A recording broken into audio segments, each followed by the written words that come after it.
मध्ये मराठ्यांचे योद्धे मनोज जरांगे पाटील यांची सभा होणार आहे। महिना अखेरपूर्वी नेमकी बैठक कुठे घेतली जाणार आहे आणि ही सभा कुठे घेतली जाणार आहे या संदर्भात आता चर्चा सुरू आहे।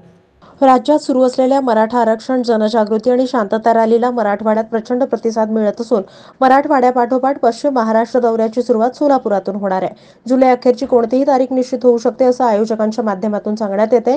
सकल मराठा समाजाच्या वतीने छत्रपती शिवाजी प्रशालेत या रॅलीच्या नियोजनाची बैठक झाली आहे। या बैठकीत रॅली आणि सभेबाबत नियोजन करण्यात आलंय। धाराशिव येथील यापूर्वीच्या बैठकीत बोलताना सोलापूरच्या रॅलीसाठी मनोज जरांगे यांनी प्राधान्य दिले। छत्रपती शिवाजी महाराज चौकातील अश्वारूढ पुतळ्यासमोर मंच तयार करून छत्रपती संभाजी महाराज पुतळ्यापर्यंत ध्वनिक्षेपकाची आणि श्रोत्यांना बसण्याची व्यवस्था तयार करण्यात येणार आहे। ही रॅली आणि सभा यापूर्वीच्या 2016च्या मोर्चापेक्षा मोठी करण्याचे नियोजन करण्यात येते। या बैठकीला राजन जाधव, पुरुषोत्तम बर्डे, प्रशांत पाटील, प्राध्यापक गणेश देशमुख, श्रीरंग लाळे, माऊली पवार, डॉक्टर प्रमोद पाटील, बालाजी शिरसट, गोविंद पाटील, विश्वास डोंगरे उपस्थित होते।